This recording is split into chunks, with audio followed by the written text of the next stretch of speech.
E Jesus, parando, disse que o chamassem. E o chamaram, dizendo-lhe: tem bom ânimo, levanta-te, que ele te chama. E ele, lançando de si a sua capa, levantou-se e foi ter com Jesus. E Jesus, falando, disse-lhe: que queres que te faça? E o cego lhe disse: mestre, que eu tenha vista. E Jesus lhe disse: vai, a tua fé te salvou. E logo viu e seguiu a Jesus pelo caminho. Amém? Essa palavra aqui em Marcos capítulo 10 fala do cego de Jericó. Todos já ouviram falar dessa palavra. Mas antes de eu continuar, eu queria que você respeitasse as medidas dos competentes e tivesse o tempo inteiro com as máscaras, amém? Para a gente poder andar conforme a lei aqui da terra. Se nós não obedecemos a lei da terra, como é que nós vamos obedecer a lei do céu? Glória a Deus. Está cortando.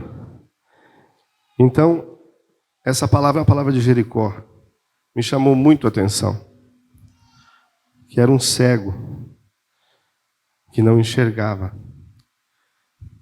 E vou falar de uma maneira bem clara para vocês entenderem. Ele queria enxergar, mas ele não conseguia. E ele soube que Jesus iria passar por ali. E houve muitas barreiras para chegar até Jesus. Mas quando Jesus o chamou, alguma coisa aconteceu. De imediato ele se manifestou. Hoje você saiu da sua casa. Você veio aqui para este lugar. Você pode não estar sendo uma pessoa cega fisicamente, mas alguma coisa você veio buscar do Yeshua. Que nessa noite, a hora que você fechar os seus olhos, ouvir os louvores, ouvir a palavra, não venha só somente ser um culto como o outro, que venha ser uma adoração intensa, uma adoração onde você venha se rasgar diante de Deus e você venha buscar a Deus com um propósito. E uma coisa que eu sempre tenho falado para todos aqui, que você não venha ser somente aquela pessoa que venha cumprir um papel de servo, que veio servir a Deus. Porque um servo ele tem prazo de validade. Quando ele vai à mesa, ele acabou de servir o seu Senhor, ele se retira. Mas aqueles que estão à volta da mesa, os filhos que estão em volta da mesa, comendo juntamente com o Pai, eles ficam ali o tempo todo. Desfrutam de tudo aquilo que o Pai tem. E esse cego não foi diferente. A hora que Jesus o chamou, ele deve ter falado assim: agora eu vou achar a minha cura. Talvez você saiu do seu lar hoje para receber uma palavra de incentivo, uma palavra de ânimo, uma palavra de conforto. Talvez você passou uma semana terrível. Mas eu quero te dizer uma coisa: o Yeshua, ele tem aquilo que você precisa para a sua vida em todas as áreas. Gere uma expectativa hoje naquilo que ele pode fazer para você e vai refletir lá fora. Porque muitas vezes nós recebemos algo da parte de Deus e ficamos ali, quietinho no nosso canto, e não reproduzimos a bênção que Deus nos deu. Eu sei que você saiu com um propósito para ouvir uma palavra direcionada, para dar um direcionamento, para dar um alinhamento. Mas que você nessa noite venha entender que a hora que o Yeshua te chamar, você venha estar sensível para ser corrigido, consolado ou exortado. Porque o bom filho ouve a voz do Pai. Feche seus olhos nessa noite. Pai, em nome de Jesus, nós queremos te adorar na beleza da tua santidade. Que o Senhor venha, meu Deus, nos direcionar, ó Deus, nessa noite, para recebermos aquilo que o Senhor tem de melhor para nós, que é a tua presença, que é a tua glória, o teu amor, o teu favor. Porque nada nesse mundo, ó Deus, pode substituir a tua presença. E a tua presença que nós queremos neste lugar. Encha-nos, inunda-nos com a tua presença, Pai. É que eu te peço nessa noite, no nome precioso de Jesus. Aleluia. É até difícil de dar continuidade desse jeito. Aleluia. Queridos, começou. Se você não está incendiando ainda, deixa ele incendiar você.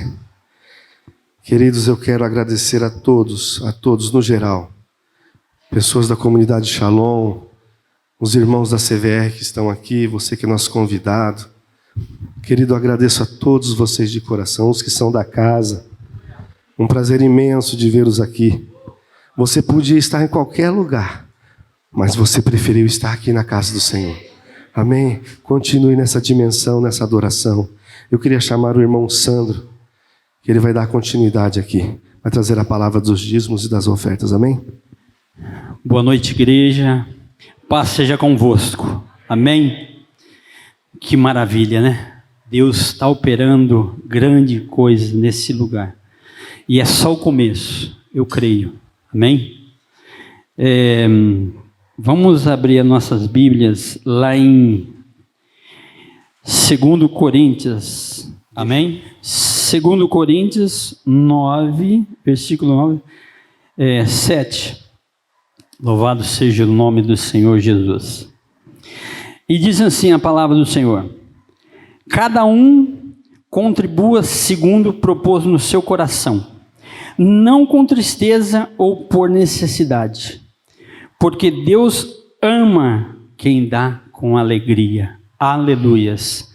Isso é no Novo Testamento. Glória a Deus. Aleluia. Mas no Velho Testamento, em Malaquias vai o Senhor dar uma ordem. Em Malaquias 3:10, trazei todos os dízimos à casa do tesouro. Amém? Né? Para que na minha casa haja mantimento. Né? Então, meu irmão, aqui Deus em Malaquias ele dá uma ordem. Porém, aqui nós estamos na graça, né? Que nesta noite nós venhamos ofertar na casa do Senhor com alegria, com retidão, que isso não seja um pesar, né? Porque a casa do Senhor precisa de mantimentos. Todo mantimento, irmão, não é só alimento, né? Tem luz, tem água, tem o som, né? Então há gasto. Que nós venhamos contribuir com alegria, com amor, porque Deus ama quem dá com alegria. Amém? Queridos, vamos partir para a palavra. Eu queria que o pastor Rudilei já subisse aqui. Estenda suas mãos para cá. Eu quero louvar a Deus pela vida do pastor Rudilei, um homem que eu aprendi a amar, respeitar por aquilo que ele carrega. E todos aqueles que estão aqui possam nessa noite abençoar a vida dele. Amém? Pai, no nome de Jesus, teu filho já está presente na tua presença, Pai. Que o teu Espírito Santo venha ministrar aos nossos corações aquilo que nós precisamos ouvir e não aquilo que nós queremos. Meu Deus, leva nosso pensamento cativo em obediência a ti e que toda distração nesse momento, no nome de Jesus, caia por terra e venha, meu Deus, falar aos nossos corações, porque nós estamos queimando e sedentos pela tua palavra. É o que nós te agradecemos no nome de Jesus. Amém. Glória a Deus. Boa noite, irmãos. Paz e graça, graça e paz. Paz de Deus. Paz do Senhor. Shalom. Shalom? Shalom é a plenitude da paz, irmão. Se você não sabe que paz que você dá shalom que está tudo certo. Amém?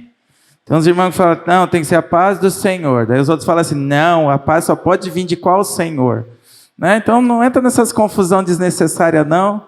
Também se quiser fazer bom dia, boa tarde, e aí, velho, tá ligado?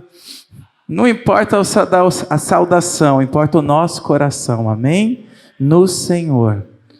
É uma alegria estar com vocês aqui, né? Uma casa de oração nessa cidade. Eu acredito que nesse tempo o Senhor ele está reunindo homens com propósito. Não dá mais só para ser evangélico. Não dá mais.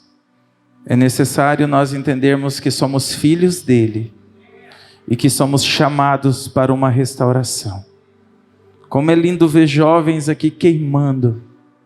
Queimando. Eu via um fogo saindo do altar hoje. Queimando. Essa é a geração que está tendo uma nova canção, que não tem a ver mais com música. tem a ver com a profecia do que o céu está liberando sobre a terra. São dias que nós precisamos estar muito atentos para entender o que o céu está liberando. É um tempo de muitas vozes. Quantas vozes, né? Meu Deus, você vai para a internet e você escuta a voz que você quiser. Mas quem realmente está liberando o que o céu está liberando? Por muito tempo nós gostávamos muito da fama dos artistas gospel. Nós gostávamos de ouvi-los, de imitá-los. E nós achávamos que o grande avivamento do Brasil viria por um grande movimento de sucesso aos olhos dos homens. Mas Jesus é tão lindo. Jesus é tão lindo, porque Ele ama a simplicidade. Irmãos, eu vejo tanta gente querendo ser tanta coisa, mas não quer ter a simplicidade do Cristo. Se eu quero parecer com Cristo, a primeira coisa que eu preciso parecer com Ele, na sua simplicidade. Eu quero ser como Cristo, ressuscitar o morto. Tá bom, mas vai ser simples primeiro como Ele. Vai ficar escondido 30 anos numa carpintaria se preparando. São tantas vozes que não é para falar nesse tempo estão falando. E a minha preocupação não é nem de quem está falando, é de quem está ouvindo. Mas eu acredito que a restauração, o grande avivamento, vem de comunidades de fé que estão escondidas. Vem de adoradores que estão escondidos, que estão movendo o céu para a transformação dessa nação. É isso que nós precisamos entender. Irmãos, eu não tenho nada contra grandes movimentos. Não tenho. Eu creio que o Senhor move também. Mas antes da pandemia, estádios no Brasil se lotaram. Sim. E gritavam, agora é a nossa vez da igreja brasileira, é Jesus. Uma semana depois, Deus mandou todo mundo para casa. Os grandes pregadores teve que pregar para sua família. Pregaram para 80 mil pessoas no estádio, agora prega para sua mulher. Prega para o seu filho. E começa a viver o que você pregou 10, 15, 20 anos aí. Começa a viver o que vocês estão cantando. É isso que Deus está nos chamando a atenção.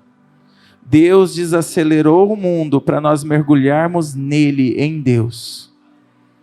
E se preparem, pelo amor de Deus, pastores, adoradores, filhos, nesses dias, tirem das suas mentes uma mente evangélica. Não me entenda mal o que eu vou dizer. Evangélica religiosa, e assuma uma paternidade celestial de filhos. Tira uma mente pequena. Você não é pequeno pelo número de pessoas na sua igreja. Você é um homem, um filho de Deus, mediante você assumir o propósito que Deus te chamou.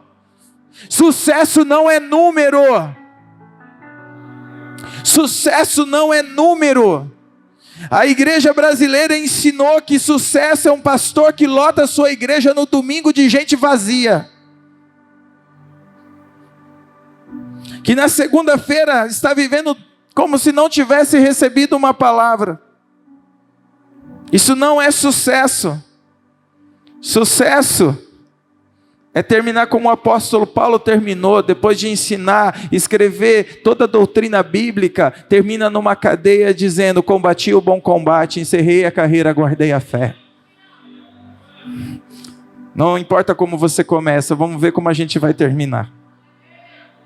Teve muita gente que Deus expôs no Brasil, mas estão fazendo cada vergonha, irmãos, que dá vergonha de dizer que é crente.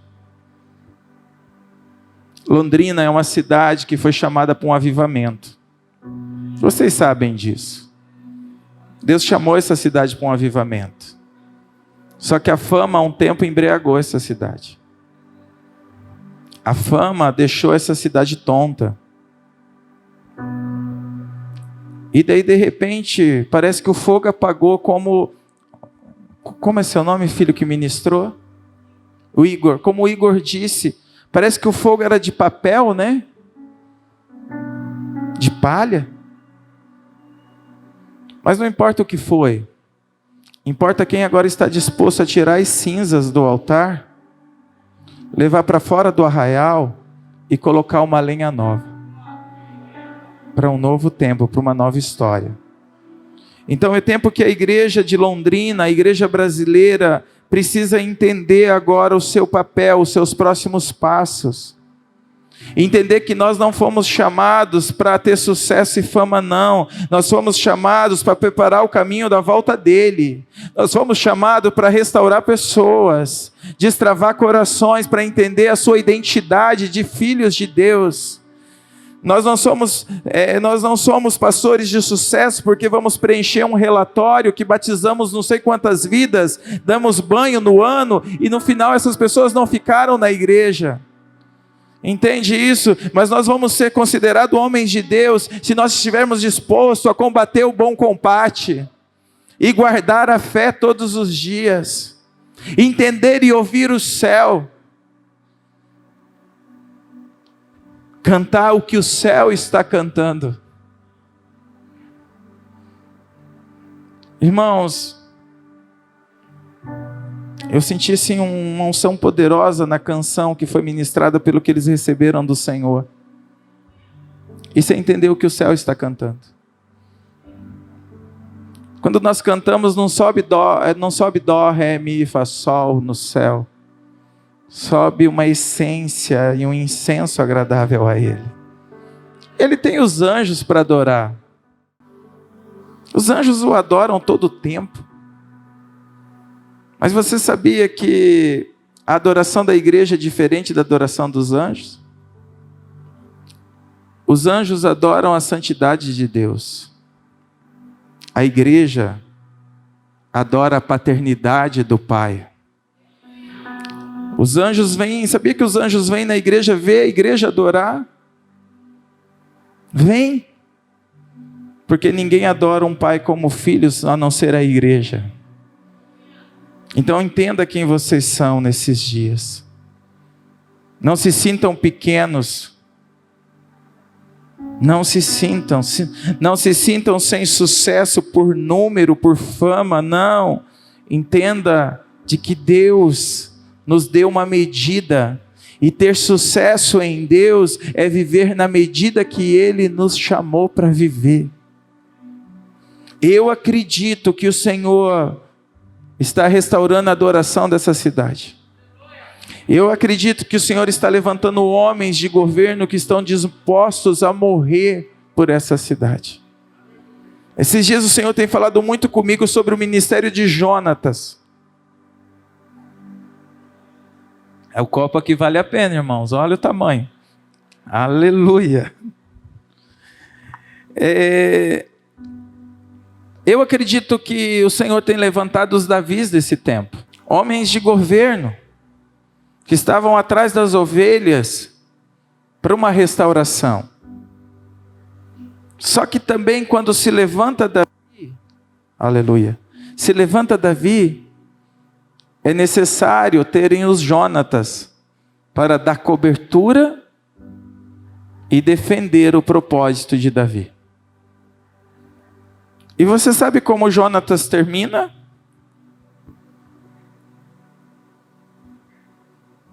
Morto, para que Davi governe.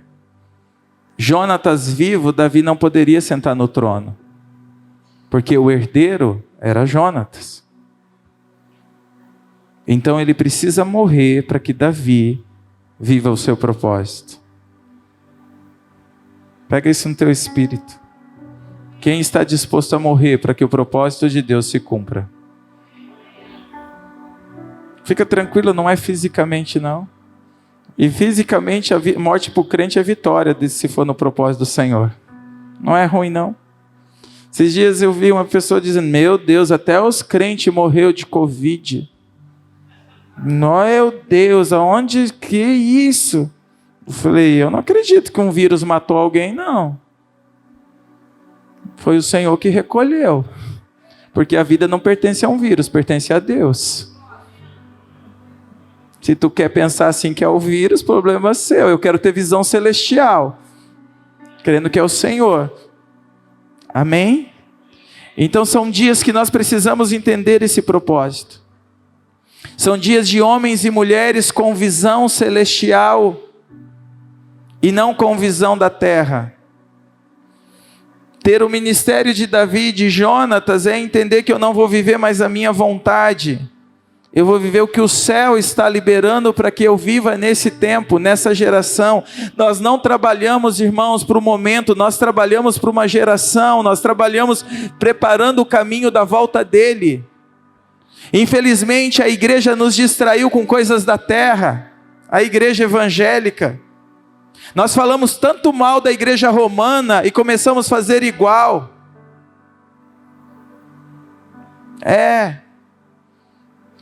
Nós denunciamos a idolatria das imagens de barro e está errado mesmo. Só que daí nós começamos a idolatrar a placa, nós começamos a idolatrar homens, nós começamos a oferecer coisas da terra para as pessoas. Quer lotar essa igreja? Simples assim, faz uma campanha dizendo que vai dar algo para você ver o que acontece. E nós esquecemos de dizer que o evangelho é para morrer. O evangelho é cruz. O evangelho é entrega. O evangelho é renúncia diante de um pai de amor.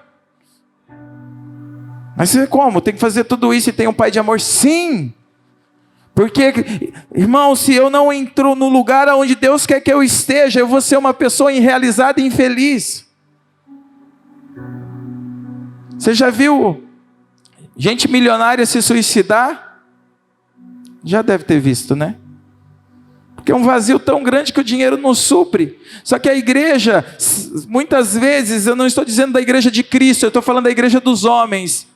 Ela começou a oferecer coisas para as pessoas, porque as coisas, elas nos trazem uma realização momentânea, no momento. Mas o que é do céu me traz uma realização eterna, porque eu entendo quem eu sou. Um exemplo para você ver, você sonha em ter um carro, e é o sonho, e é legal, e pode ter esse sonho. E daí você compra esse carro. Você trabalha, Deus te abençoa e você compra. Na hora que você compra o carro, que alegria, uau, legal. Um mês depois vence o IPVA.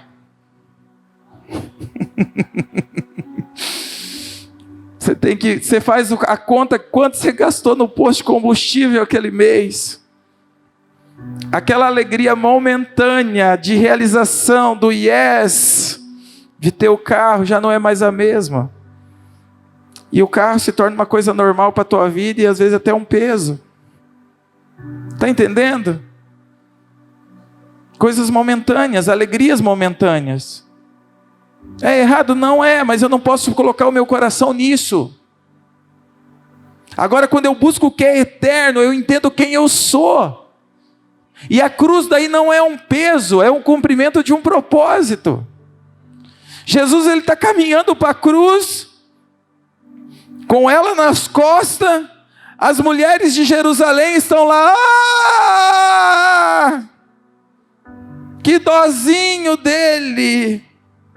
Ele olha para elas, com olhos de eternidade, mulheres de Jerusalém, não chorem por mim, chorem por vocês mesmas. Ele estava dizendo, chorem pela vossa geração, que não entendeu quem eu sou. Está entendendo isso? Por mais que estava doendo em Cristo, por mais que estava terrível aquela dor de cruz, ele sabia que a cruz significava o propósito de remissão das nossas vidas. Quando Jesus estava na cruz, ele já olhava para nós com olhos de eternidade. Ele já sabia quem nós seríamos. Ele já estava dando a vida por nós e olhando para a nossa geração. Então eu tenho que entender isso, que morrer para Ele, viver para Ele, não é um peso. se eu sei quem eu sou, porém. E eu quero dizer nessa noite, você que está aqui, tu és um filho de Deus, tu és uma filha de Deus.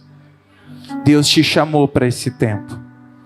Mas você precisa tomar uma decisão de ser mais um na multidão, ou assumir a sua identidade de paternidade nele. Saber que você tem um pai. Você pode ter sido fruto de um estupro, de um adultério como eu. Não importa da forma que você veio, você foi feito. Importa que Ele te chamou para esse tempo. Ele tinha planejado a tua vida, como Efésios 1:4 nos diz. Antes de todas as coisas, Ele nos projetou, Ele nos arquitetou, Ele nos planejou, Ele nos amou. Entende isso? Não importa a forma de que eu vim para esse mundo, importa quem eu vou ser nesse mundo e quem eu vou manifestar nessa terra. E Ele me chama para manifestar o amor de um pai amoroso, sendo um filho dedicado. Deus não tem filho predileto, mas tem filhos dedicados. Tem filhos que se entregam verdadeiramente. Como eu me entrego, pastor? Se colocando como um verdadeiro filho, não tendo medo da cruz. Não amando o presente, mas amando a presença. Tem muita gente amando o presente de Deus, mas não ama a presença. E eu preciso buscar a presença. É saber que Ele estando comigo, daí ninguém me segura. Ele vai me levar aonde Ele quer que eu esteja. Irmãos, Jesus, Ele discipulou 12 homens. 12 homens, durante 3 anos e meio, comeu com Ele, sentou com Ele, dormiu no mesmo lugar que Ele. Viram as maravilhas que Ele proporcionou. Jesus enviou para fazer milagres 70 homens, a Bíblia diz. Algumas traduções 72, outras 70, vão ficar nos 70. Deu autoridade para esses homens fazer grandes coisas. Quando Jesus ia em alguns momentos de intimidade, Ele levava 3 homens. João, Pedro e Tiago. Cada um com uma representação profética. Pedro, aquele que fundamentaria, que daria continuidade à igreja do Senhor. Aquele que teria uma autoridade de continuidade. Tiago, o primeiro a morrer pelo propósito. O mártir, depois de Cristo, o primeiro a derramar o seu sangue. E João, o homem da revelação do futuro, daquilo que era, do que é e do há de vir. Então esses 3 homens iam para a intimidade com Cristo, da oração, da revelação. Quando aparece Moisés e Elias para o Senhor na transfiguração, esses 3 homens estavam presentes. Não entenderam nada o que estava acontecendo. Ali na transfiguração, Moisés significa aqueles que morreram antes da vinda do Cristo, e Elias aqueles que vão estar vivos diante da vinda do Cristo. E eles estavam ali. Mas somente um teve coragem de ir até a cruz com Cristo. João. E João, no início do seu ministério, se eu não me engano, no Evangelho de Mateus, num dos evangelhos, está na Bíblia, tá? Ele era chamado Filho do Trovão.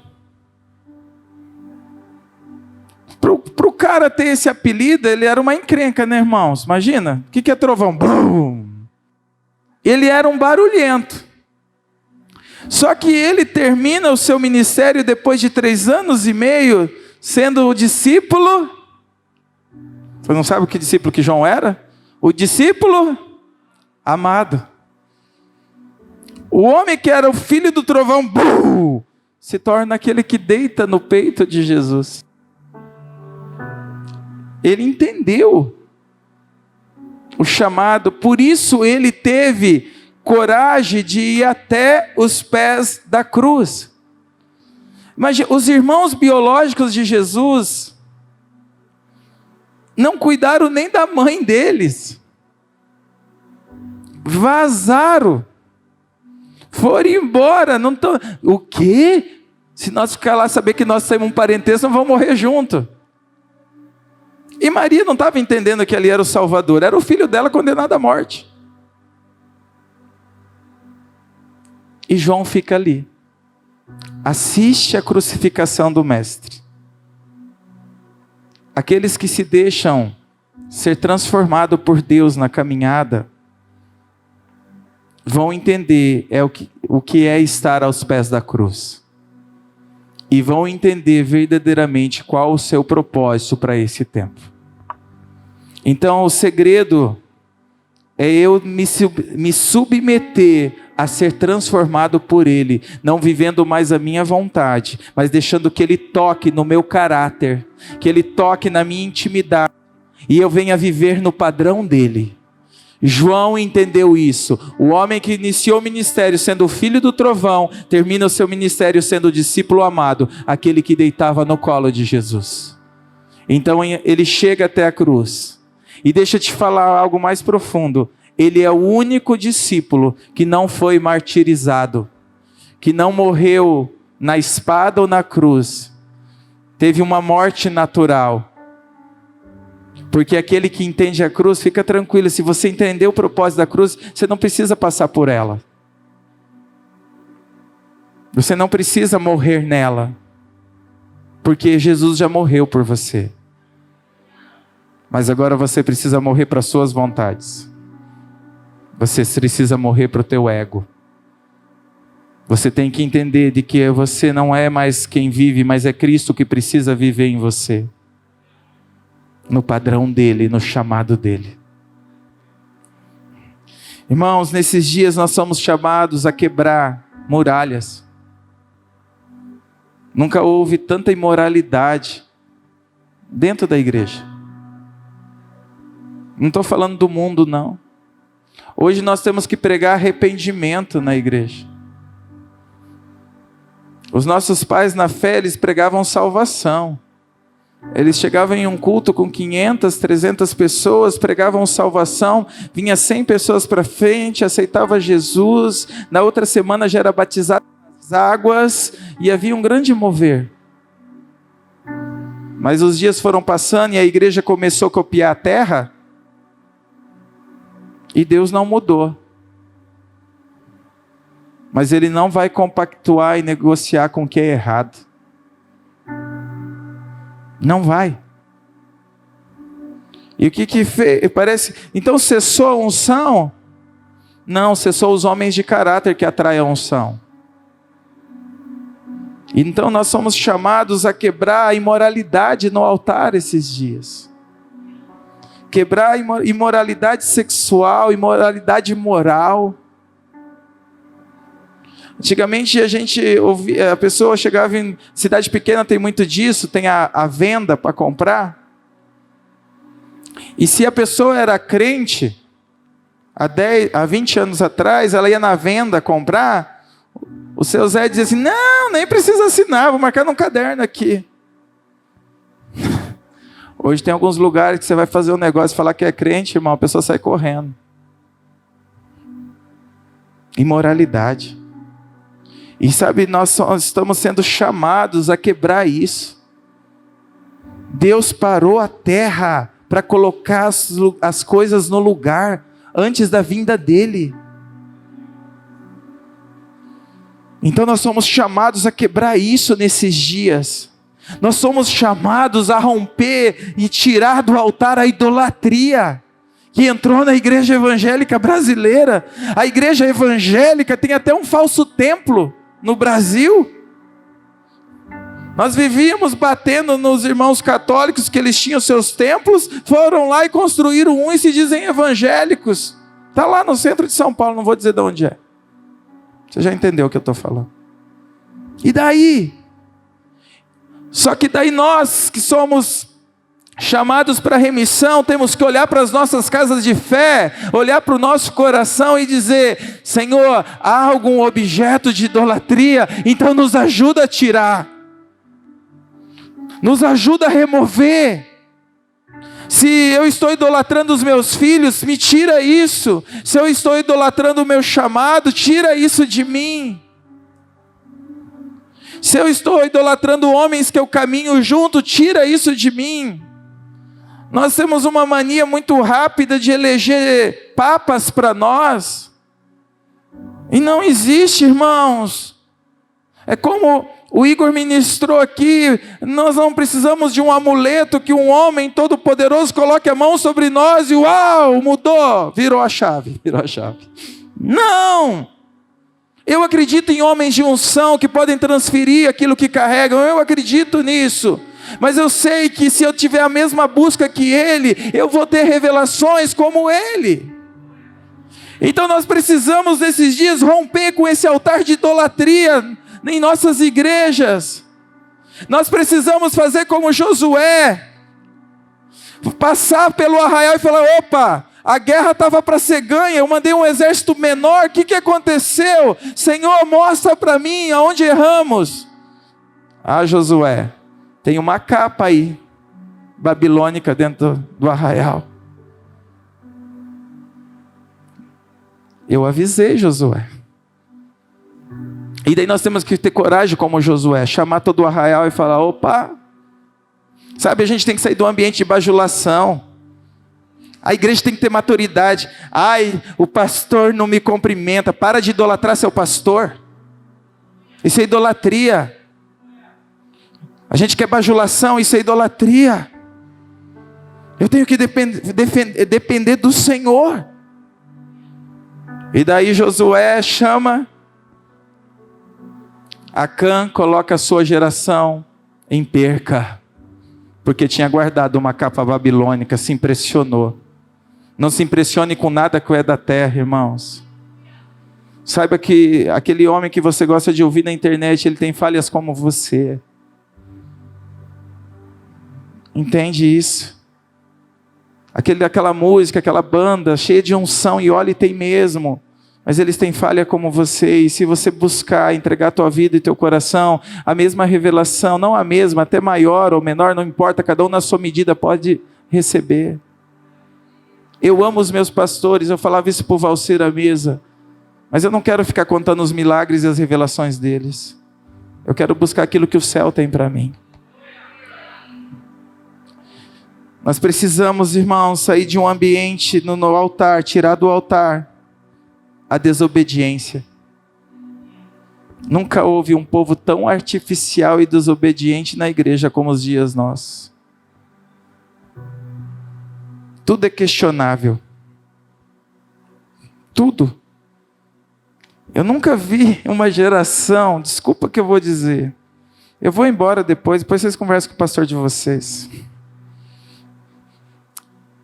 que faz tanta feitiçaria gospel como a nossa geração.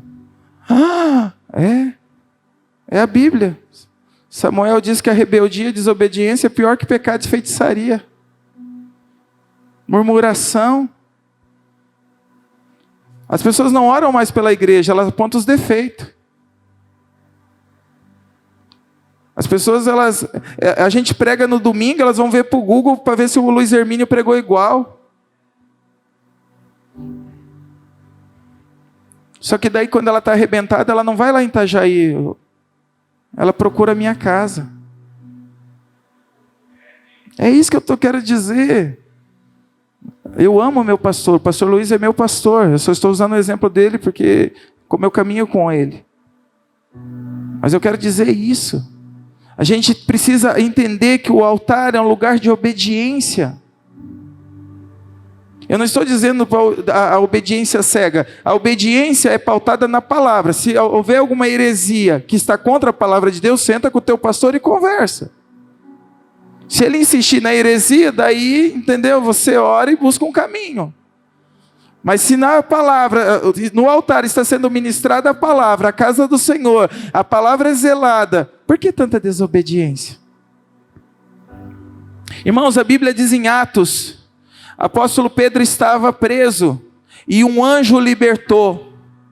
Sabe dessa palavra? E ele correu lá onde os apóstolos estavam reunidos. Lembram dessa palavra? Está na Bíblia também, no livro de Atos. Leia ele inteirinho que você vai encontrar. Tá bom? Lê o livro de Atos. E quando Pedro começa a bater, alguém diz assim, Pedro está lá fora. Isso na minha tradução, tá? Pedro está lá fora. Daí outro diz assim, não, é um anjo.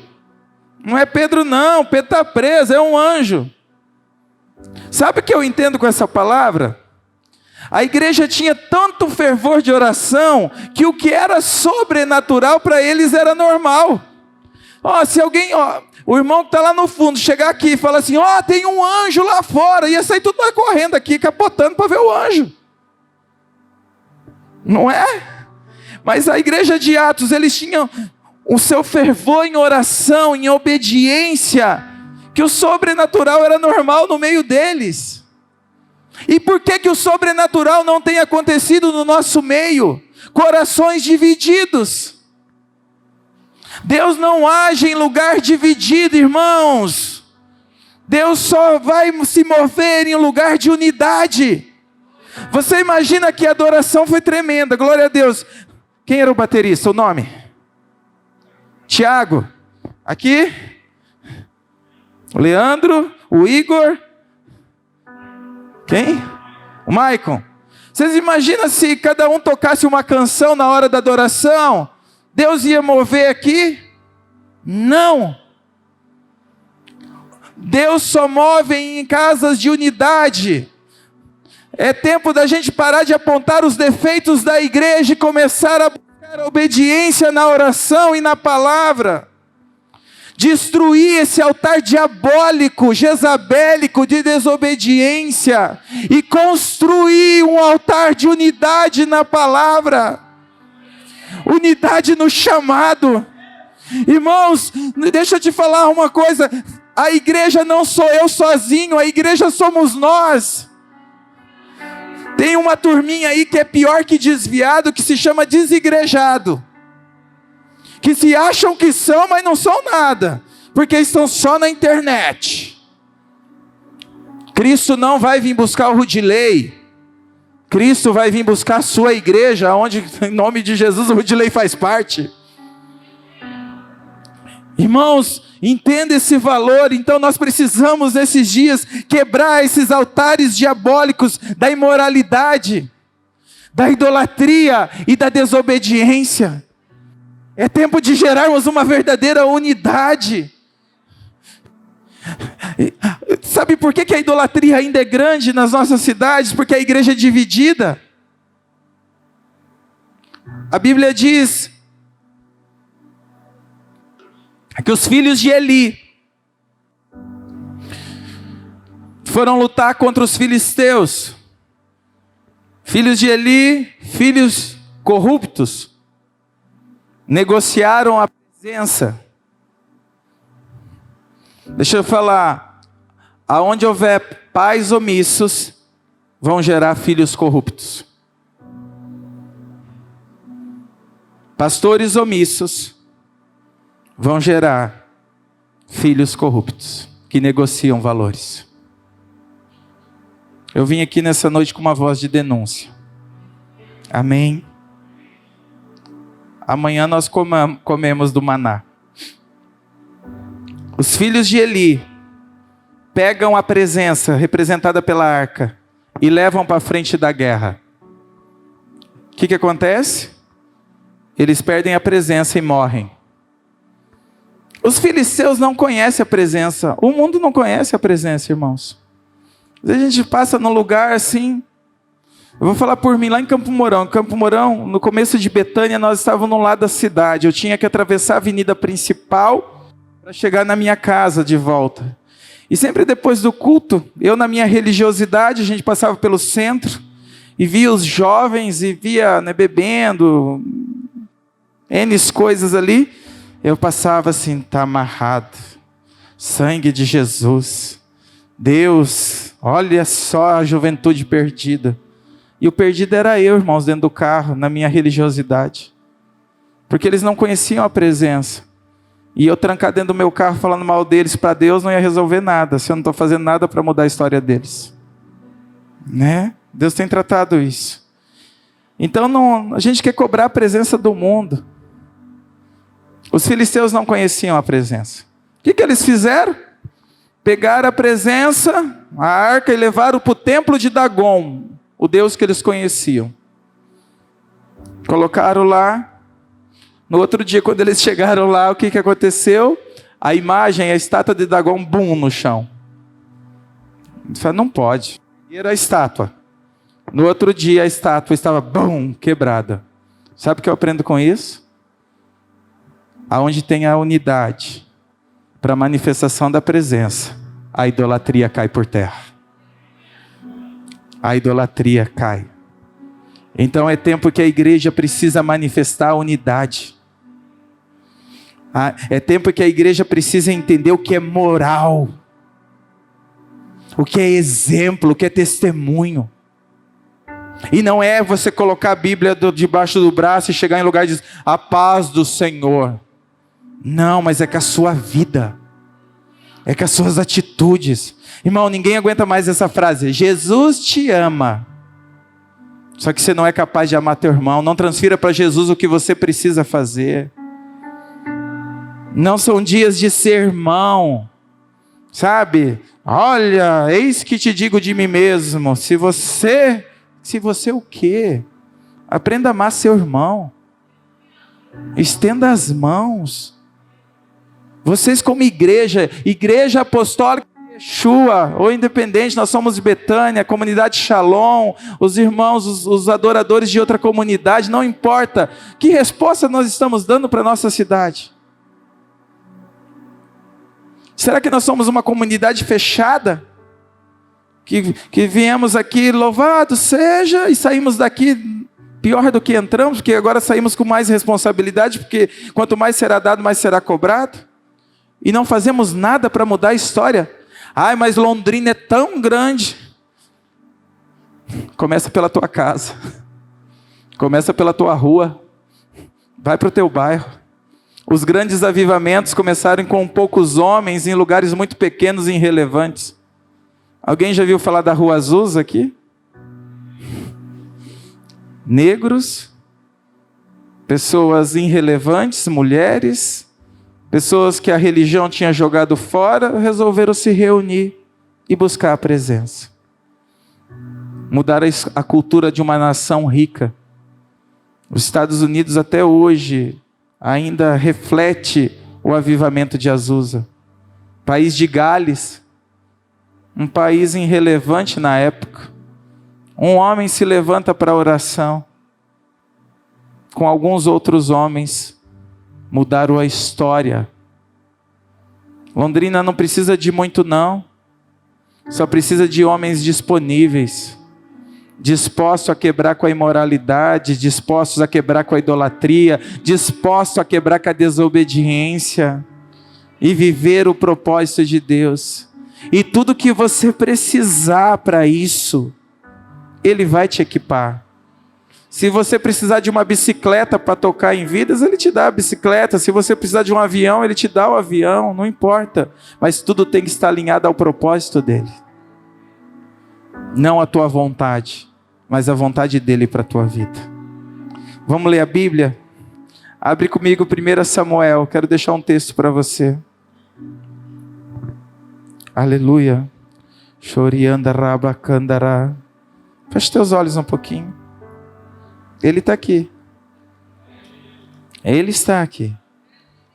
Cherianda labaçu candolobaçou. Cherianda robaçu candaraba. Ramassoriandará. Sim, Senhor. Sim, Jesus.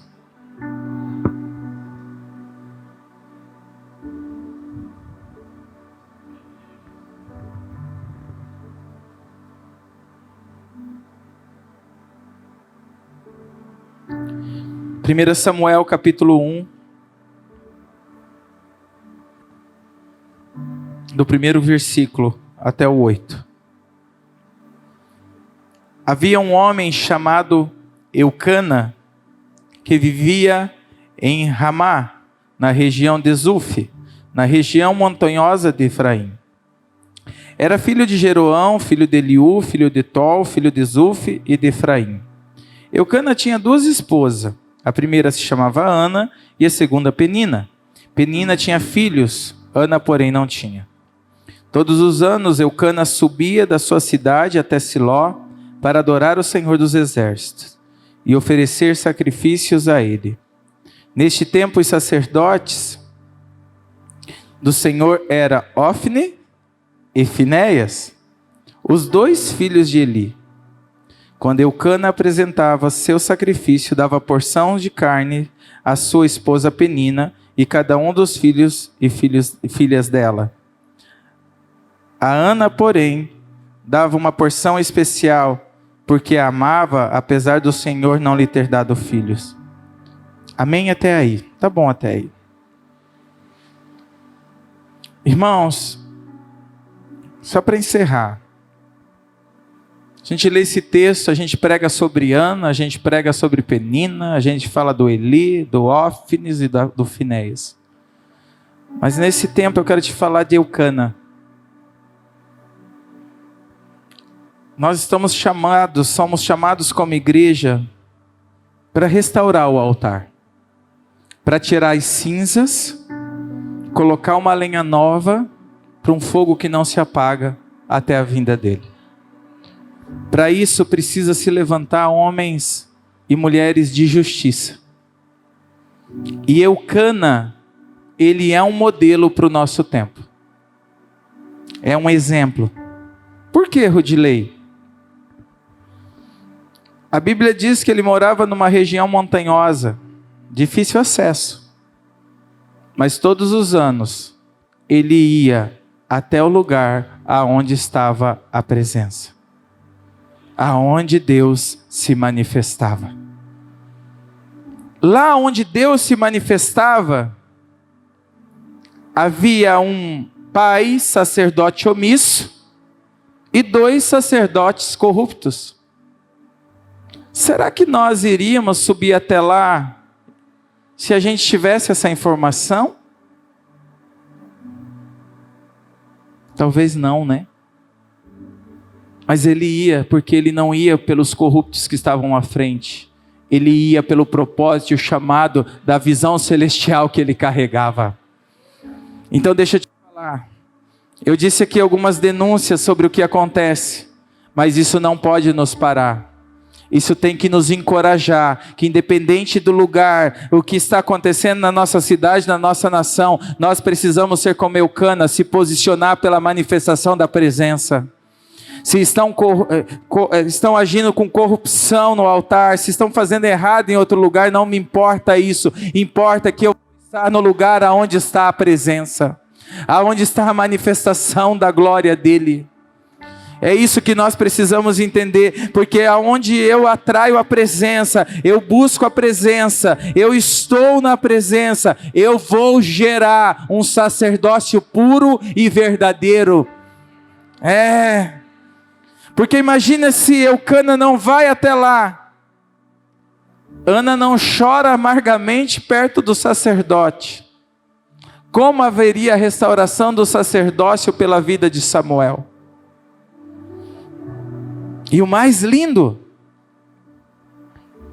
quem está disposto verdadeiramente a se entregar pela restauração da igreja brasileira? Entregar sua vida, entregar seu propósito. Porque olha o que acontece na vida de Eucana. Deus dá um filho para Ana. Mas, irmãos, na família judaica, quem manda é o homem. Ana vai dar o filho para Deus. Amém? Mas ela precisava de autorização de alguém para dar esse filho. Do sacerdote. Da casa dela, que é Eucana. E ele mesmo sabendo quem era Ófines, Finéias, Eli, ele leva o filho da amada dele para ser entregue, para restaurar o sacerdócio.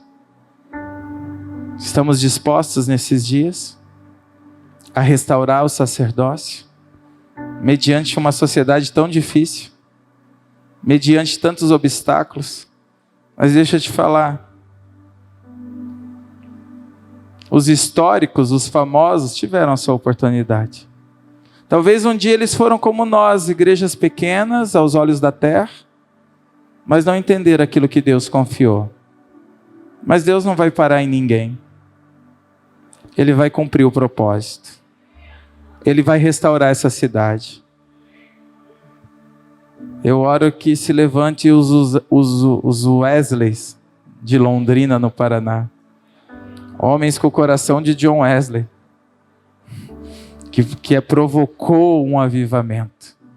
Porque avivamento, ele é provocado. Avivamento não é barulho. Avivamento é arrependimento, é lágrimas.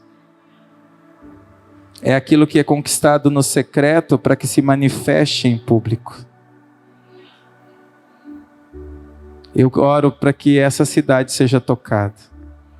Eu oro que essa casa de oração viva verdadeiramente o nome dela, Igreja Apostólica Yeshua. Que nós não sejamos igrejas pastorais, que sejamos igrejas apostólicas. Qual a diferença, pastor? A igreja pastoral é aquela que fica cuidando da pessoa todo dia, ouvindo a mesma ferida, 35 vezes a mesma dor. Não é errado, mas a gente não pode perder tempo com quem não quer ser transformado pelo Senhor. Igreja apostólica não é porque tem um apóstolo, beija meu anel. Não. É porque vive os fundamentos dos apóstolos. E qual é o fundamento do apóstolo? Preparar o caminho para a volta dele. Anunciar que ele está voltando. Preparar homens de guerra. É tempo que nós precisamos jogar a chupeta fora da creche e dar a espada para a batalha. Porque os dias estão findando. E o Senhor não vai buscar uma igreja covarde, mimada. Ele vai buscar uma igreja corajosa, guerreira, que destroça os planos de Satanás. Sim, que eu oro para que a igreja de Londrina não venha se distrair mais. Não venha se distrair e entenda o seu propósito, entenda o seu chamado, comece a transformar essa cidade, comece a profetizar. Eu oro que se levante jovens que entendam que se seus pais biológicos falharam, o Pai Eterno não falha, te abraça em paternidade e te lança para um propósito. Se você quer fazer parte disso, eu te convido a ficar de pé. Shekará de Oriandará. Sim, Senhor. Feche os seus olhos. Feche os seus olhos para que nada da terra te distraia. E que você nessa noite peça para Ele uma unção nova. Deixa eu te falar, ninguém pode ir para a guerra de pijama. Ninguém pode ir para a guerra com vestes de festa. Para a guerra nós vamos com uma armadura. Para a guerra nós vamos com uma farda. E se você está preparado, ou se não está preparado, mas está disposto, disponível, que nessa noite Ele te dê uma farda, uma armadura nova, uma espada de guerra. Eu oro que esse bairro comece a ser transformado pelo poder da glória de Deus. Onde houver uma boca vai se transformar em um ponto do Evangelho.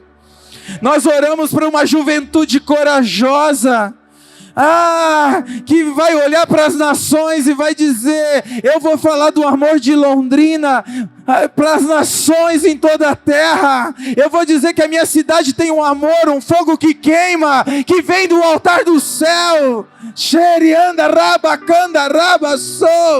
Feche os seus olhos, receba o que é eterno, recebe o que é do céu nessa noite.